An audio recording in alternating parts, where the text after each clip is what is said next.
7 years ago, Madagascar was rocked by violence as a political coup turned bloody.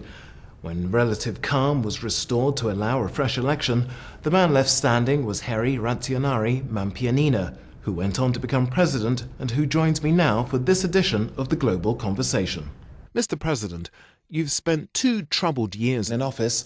How do you feel? I feel engaged, more engaged for the good of the Malagasy people, for the good of the country.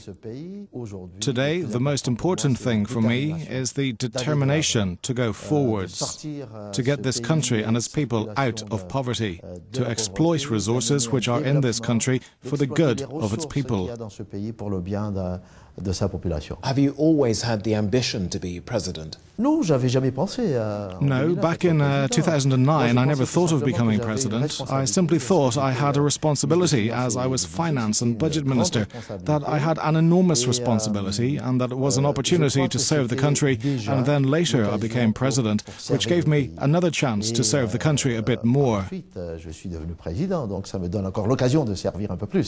And because I'm young, thoughtful about the good of the country, the training and experience I've had, the profession that I've exercised, all that, in my opinion, provided what I'd call the foundations that formed the man.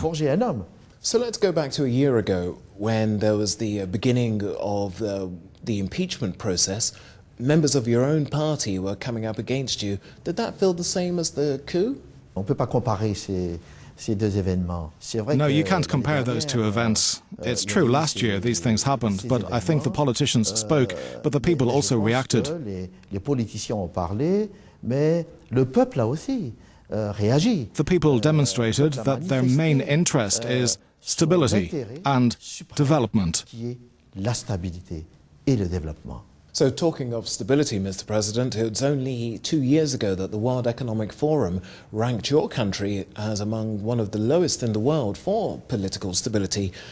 How do you react to that? My first objective is to put in place this stability. We need political stability. We need this stability to attract investors. This stability is needed at different levels. It's called for in our deliverance of rights. The fight against corruption, good governance too. But if I can only just talk about investors, then we're putting in place a framework which our businesses can attract and benefit from investments.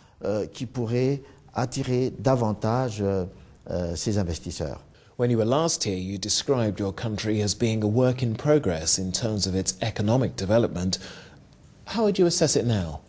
The work in progress is continuing. It's a big job. We're carrying out big projects which I call structural.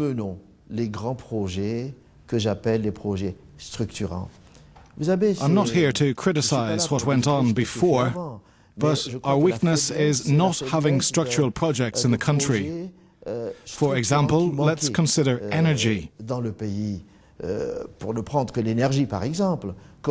How can it be today that in a country like Madagascar, considering we have sun, wind and very large flowing water, that 70% of our energy is produced by combustibles or fossil fuels? I think that's unacceptable. So today I'm here to put in place renewable energy projects to make the most of our resources in order to boost our development. That's what I call structural projects. Your country, of course, is very rich in natural resources, but still desperately poor. And, of course, with the fall across Africa in commodity prices, what are your plans to diversify? That's a paradox which we want to address. We want to use our resources to help our country develop. It's true that the mining industry is very important to our country, and last year we suffered when prices dropped.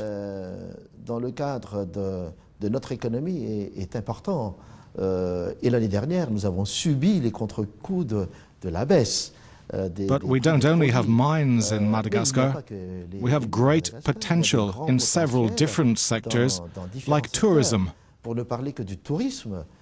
If you consider our ecosystem, which is practically unique, we have a fauna and flora endemic to Madagascar, and all those things contribute to allow us to offer a different tourism experience based on ecological development.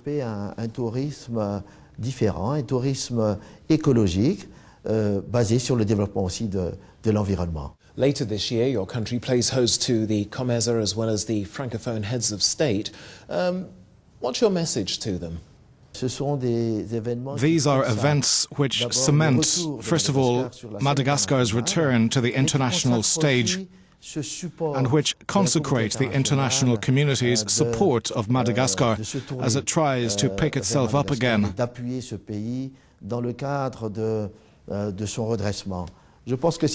I think it's a strong signal, and we deserve it too, and we'll be putting all our efforts into making these summits a success. So finally, Mr. President, I just wanted to ask you one question which my children have wanted to know, and that's, given the success of the Hollywood animation film Madagascar, has that affected tourism a bit? Now just the word Madagascar rings a bell with children. Adults too know the name Madagascar, and now we have to do more. I think people are interested in the country. I feel little by little the world of commerce is getting to know the country.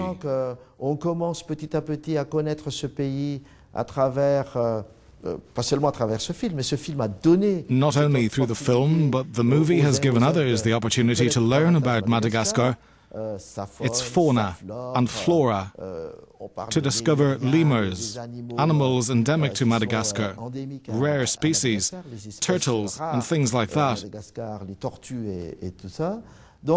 So for me, I think it's helped us on our way. Mr. President, thank you for joining me today on The Global Conversation. C'est vous que je remercie. Merci beaucoup.